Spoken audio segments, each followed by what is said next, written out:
National conference के अध्यक्ष और पूर्व मुख्यमंत्री और इस समय श्रीनगर से लोकसभा के सदस्य डॉक्टर फारूक अब्दुल्ला को लेकर तृणमूल कांग्रेस की चीफ ममता बनर्जी ने प्रपोज किया है डॉक्टर फारूक अब्दुल्ला का नाम भारत के राष्ट्रपति के तौर पर। उन्होंने विपक्ष से कहा है कि अगर सारा विपक्ष इकट्ठा होता है और डॉक्टर फारूक अब्दुल्ला के ऊपर कंसेंसस बनता है तो डॉक्टर फारूक अब्दुल्ला को देश के राष्ट्रपति के पद के लिए चुनाव में उतारा जा सकता है। यह अपने आप में बहुत बड़ी खबर है, बहुत बड़ी डेवलपमेंट है। जहां एक तरफ गुलाम नबी आजाद का नाम आ रहा था कि शायद गुलाम नबी आजाद को कांग्रेस प्रपोज करेगी, जहां पर गुलाम नबी आजाद को लेकर अटकलें यह लग रही थी कि शायद भारतीय जनता पार्टी और एनडीए गुलाम नबी आजाद को उपराष्ट्रपति के लिए नॉमिनेट कर सकते हैं, वहीं पर डॉक्टर फारूक अब्दुल्ला को लेकर विपक्ष के खेमे में बातचीत होना भी अपने आप में डॉक्टर फारूक अब्दुल्ला के कद को दर्शाता है कि देश का विपक्ष, जिसे इस समय तृणमूल कांग्रेस और अन्य कई और दल जो है रिप्रेजेंट करते हैं, देश का विपक्ष इस समय डॉक्टर फारूक अब्दुल्ला को विपक्ष के राष्ट्रपति कैंडिडेट के तौर पर देख रहा है। जो इस समय अलग अलग नेशनल चैनलों के ऊपर भी खबर चल रही है और सूत्र जो बता रहे हैं वो ये बता रहे हैं कि आज विपक्ष की एक मीटिंग जो है दिल्ली में हुई, जहां पर वेस्ट बंगाल की मुख्यमंत्री ममता बनर्जी ने नेशनल कॉन्फ्रेंस के मुखिया डॉक्टर फारूक अब्दुल्ला का नाम और महात्मा गांधी के पोते गोपाल कृष्ण गांधी, इन दोनों के नाम प्रस्तावित किए और दोनों को कहा इन दोनों में से किसी एक को देश के राष्ट्रपति के चुनाव में उतारा जा सकता है। आप जानते ही हैं जुलाई में राष्ट्रपति के चुनाव होने जा रहे हैं। नेशनलिस्ट कांग्रेस पार्टी के नेता शरद पवार को सबसे पहले कहा गया कि हम आपको राष्ट्रपति के इस होने वाले चुनाव में अपने प्रत्याशी के तौर पर देखना चाहते हैं, लेकिन शरद पवार ने कहा कि अभी मेरी उम्र है और मुझे अभी और राजनीति करनी है, इसलिए इतने बड़े पद के लिए मेरा नाम आपने प्रपोज किया उसके लिए धन्यवाद, लेकिन मैं फिलहाल एक्टिव पॉलिटिक्स से बाहर नहीं जाना चाहता हूं, मैं अभी राजनीति करना चाहता हूं। उसके बाद मीटिंग में फारूक अब्दुल्ला के सुपुत्र और जम्मू कश्मीर के पूर्व मुख्यमंत्री उमर अब्दुल्ला भी मौजूद थे। जब उनसे यह पूछा गया तो उन्होंने कहा कि आज के दिन नामों के ऊपर जो है बातचीत नहीं होनी चाहिए, लेकिन ममता बनर्जी जिन्होंने मीटिंग बुलाई थी ताकि विपक्ष की सभी दलों को इकट्ठा किया जाए इस राष्ट्रपति के चुनाव के लिए, उन्होंने कहा कि बहुत सारी पार्टीज आई थी, हमने ये डिसाइड किया है कि हम एक ही कंसेंसस कैंडिडेट को चुनेंगे,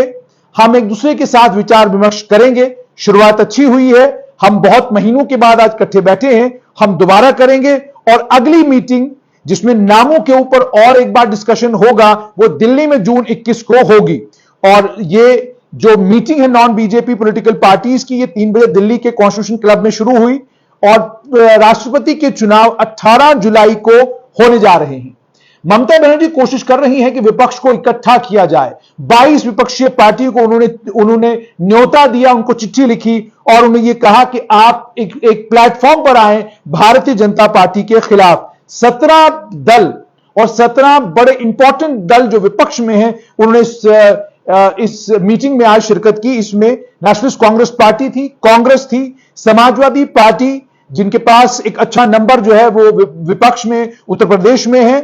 राष्ट्रीय जनता दल बिहार में अच्छा नंबर उनके पास है, national conference, communist party, Marxist, CPI, Jharkhand Mukti Morcha, इस समय झारखंड में सरकार को वही लीड कर रहे हैं, शिवसेना महाराष्ट्र में सरकार को लीड कर रही है, आईयूएमएल एक वक्त में बड़ी ताकतवर फोर्स हुआ करती थी आसाम में और उसके अलावा केरला में वो भी इसमें थी, पीपल्स डेमोक्रेटिक पार्टी जिसने जम्मू कश्मीर में एक लंबे समय तक सत्ता में, लंबे समय तो नहीं कहा जा सकता लेकिन लगभग 5-5.5 साल की सत्ता का सुख उन लोगों ने भी भोगा है। और राष्ट्रीय लोक दल भी इस मीटिंग में शामिल था जिन्होंने इस मीटिंग को अटेंड किया।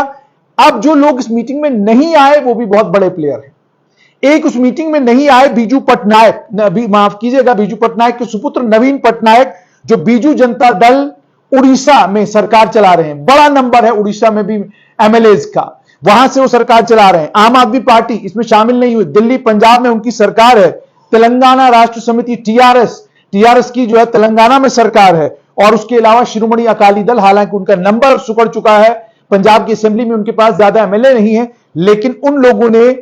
इस मीटिंग में शिरकत नहीं की। टीआरएस और शिरोमणि अकाली दल ने उन्होंने ऑलरेडी रिफ्यूज किया है, क्योंकि उन्होंने कहा कांग्रेस अगर इसमें शामिल होगी तो हम इनका साथ नहीं देंगे।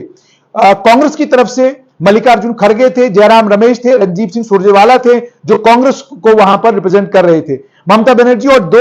लेफ्ट पार्टीज जो हैं उससे पहले शरद पवार से मिली थी उनके घर पर और उन्हें कोशिश की समझाने की, बुझाने की कि आप विपक्ष के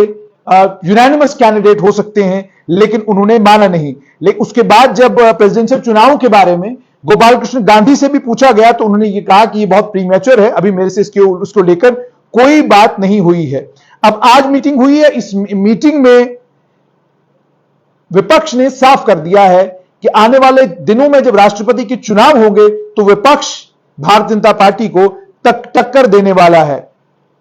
और यह रेजोल्यूशन भी अडॉप्ट किया गया कि वो एक कैंडिडेट चुनेंगे, एक कैंडिडेट को चुना जाएगा जो संविधान का रक्षक बनके, संविधान का कस्टोडियन बनकर वहां पर राष्ट्रपति भवन में काम करेगा और मोदी सरकार को, लोकतंत्र को नुकसान पहुंचाने से रोकेगा। यह बात जो है ये सुधींद्र कुलकर्णी ने कही। सुधींद्र कुलकर्णी के साथ में जिन लोगों ने इस मीटिंग में पार्टिसिपेट किया वो कांग्रेस के रणदीप सिंह सुरजेवाला, जयराम रमेश, मल्लिकार्जुन खड़गे, शिवसेना की तरफ से कांग्रेस की पूर्व प्रवक्ता और अब शिवसेना की प्रवक्ता प्रियंका चतुर्वेदी थी, राष्ट्र समता पार्टी से एनके प्रेमचंद्रन थे, राष्ट्रीय जनता दल की तरफ से मनोज झा थे, सीपीआईएम की तरफ से इलामरम करीम थे और उमर अब्दुल्ला नेशनल कॉन्फ्रेंस की तरफ से इसमें उन्होंने मीटिंग में पार्टिसिपेट किया। अब डॉक्टर फारूक अब्दुल्ला का नाम आया है तो डॉक्टर फारूक अब्दुल्ला को लेकर आप तक ये बात पहुंचाना बहुत ज्यादा जरूरी है कि डॉक्टर फारूक अब्दुल्ला जम्मू कश्मीर में इस समय 21 अक्टूबर 1937 को डॉक्टर फारूक अब्दुल्ला का जन्म हुआ। वो जम्मू कश्मीर के चीफ मिनिस्टर 1982 के बाद बड़ी बार रहे हैं। केंद्र में न्यू एंड रिन्यूएबल एनर्जी के मंत्री वो 2009 से 2014 तक रहे और वो पुत्र हैं जम्मू कश्मीर के पहले प्रधानमंत्री और उसके बाद जम्मू कश्मीर के मुख्यमंत्री शेख मोहम्मद अब्दुल्ला के। डॉक्टर फारूक अब्दुल्ला का जहां तक ताल्लुक है, अगर थोड़ा सा उनके इतिहास पर नजर, पॉलिटिकल कैरियर पर नजर दौड़ाई जाए, लोकसभा सबसे पहले वो श्रीनगर लोकसभा से 1980 के जनरल इलेक्शन में चुने गए। 1982 से 84 तक वो जम्मू कश्मीर के मुख्यमंत्री रहे। 1984 से 1996 तक के पीरियड की अगर हम बात करें, 1987 में चुनाव हुए, नेशनल कॉन्फ्रेंस कांग्रेस अलायंस ने वो चुनाव जीते और जब चुनाव जीतने के बाद डॉक्टर फारूक अब्दुल्ला जो है वो मुख्यमंत्री बने। उसके बाद 1996 से लेकर 2002 तक दोबारा डॉक्टर फारूक अब्दुल्ला मुख्यमंत्री बने, 6 साल तक मुख्यमंत्री रहे। 2002 से लेकर 2003 से लेकर 2008 तक जम्मू कश्मीर में पहले मुफ्ती मोहम्मद सैयद और बाद में गुलाम नबी आजाद की सरकार रही और 2009 में कंसेंसस डॉक्टर फारूक अब्दुल्ला के ऊपर था, लेकिन मुख्यमंत्री बने उनके सुपुत्र उमर अब्दुल्ला। उमर अब्दुल्ला 2009 से 2014 तक मुख्यमंत्री रहे और फिर जम्मू कश्मीर राज्य की आखिरी मुख्यमंत्री महबूबा मुफ्ती रही और उनके बाद अब जम्मू कश्मीर एक केंद्र शासित प्रदेश हो गया है और अब अगर चुनाव होंगे तो चुनाव के बाद जम्मू कश्मीर के केंद्र शासित प्रदेश का पहला मुख्यमंत्री जो बनेगा वो भी आपसे जरूर साझा करेंगे। लेकिन फिलहाल बड़ी खबर यही, doctor Farooq Abdullah national conference के बड़े नेता और जम्मू कश्मीर की तरफ से राष्ट्रपति के चुनाव में एक उम्मीदवार हो सकते हैं, इसकी संभावनाएं हैं। हालांकि अभी विपक्ष ने मिलना है और मिलकर विपक्ष ने फैसला करना है और एक कैंडिडेट को चुनना है इन चुनावों के लिए, अभी तय नहीं हुआ है। लेकिन डॉक्टर फारूक अब्दुल्ला का नाम डिस्कस होना, उस पर बातचीत होना और तृणमूल कांग्रेस की ममता बनर्जी का इस नाम को लेकर गंभीर होना साफ तौर पर यह दर्शाता है कि डॉक्टर फारूक अब्दुल्ला भी राष्ट्रपति चुनाव में एक उम्मीदवार हो सकते हैं। लेकिन क्या विपक्ष डॉक्टर फारूक अब्दुल्ला के नाम पर सहमत होगा? क्या सारा विपक्ष इकट्ठा होकर डॉक्टर फारूक अब्दुल्ला के पीछे खड़ा होगा या गोपाल कृष्ण गांधी को विपक्ष अपने उम्मीदवार के तौर पर खड़ा करेगा? लेकिन दो नाम फिलहाल यही सामने आए हैं। कांग्रेस की तरफ से गुलाम नबी आजाद का नाम अभी भी नहीं आया, जबकि गुलाम नबी आजाद को लेकर आज नहीं कई सालों से अटकलें लग रही थी कि शायद उपराष्ट्रपति के लिए गुलाम नबी आजाद को एनडीए प्रपोज करे। एनडीए ने अपने खेमे से अभी तक उपराष्ट्रपति और राष्ट्रपति दोनों पदों के लिए किसी भी व्यक्ति का चयन नहीं किया है। हालांकि पिछले दिनों एक नाम चल रहा था कि मुख्तार अब्बास नकवी, जिसे कुछ लोगों ने अफवाहों में मजाक में जम्मू कश्मीर का लेफ्टिनेंट गवर्नर बना दिया था। मुख्तार अब्बास नकवी को लेकर भी यह कहा जा रहा है कि शायद वो देश के आने वाले उपराष्ट्रपति हो सकते हैं। संभावता ये भी पॉसिबल है। लेकिन डॉक्टर फारूक अब्दुल्ला का नाम